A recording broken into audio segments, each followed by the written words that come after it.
சில பேர் பாருங்க, ஸ்தோத்திரம் ஸ்தோத்திரம் ஸ்தோத்திரம் அப்படி தோல்ல தட்டி, எதுக்கு தம்பி ஸ்தோத்திரம் சொல்றேன்னா எல்லாரும் சொல்றாங்க, அதனால நானும் சேர்ந்து சொல்றேன். நன்றி நம்முடைய இருதயத்திலே பொங்கி வர நாம் அனுமதிக்கும் போது நம்முடைய துதி அர்த்தமுள்ளதாய் இருக்கும். மத்தேயு 21:16 நிறைவேறுதல் அதுதான். நன்றி அறிதல் உள்ளவர்களாய் நாம் வாழும்போது 2 காரியம் ரொம்ப நிச்சயம். நன்றி அறிதல் நம்முடைய வாழ்வுல தொடர்ந்து வரப்போகிற வெற்றிகளுக்கு அது கதவு.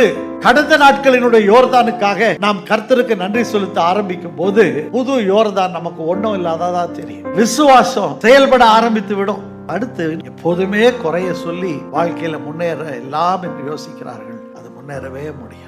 இது மட்டும் கர்த்தர் செய்த காரியங்களுக்கு நீ நன்றி சொல்லிப்பார். இந்த உலகத்துல மோட்சத்தை கொண்டு வருகிறதற்கு அது ரொம்ப முக்கியமான ஒரு காரியம். அதைத்தான் பவுல் ஒரு இடத்துல வேற மாதிரி சொல்றாரு. எல்லா சூழ்நிலையிலும் நான் மன ரம்மியமா இருக்க கற்றுக்கொண்டேன்.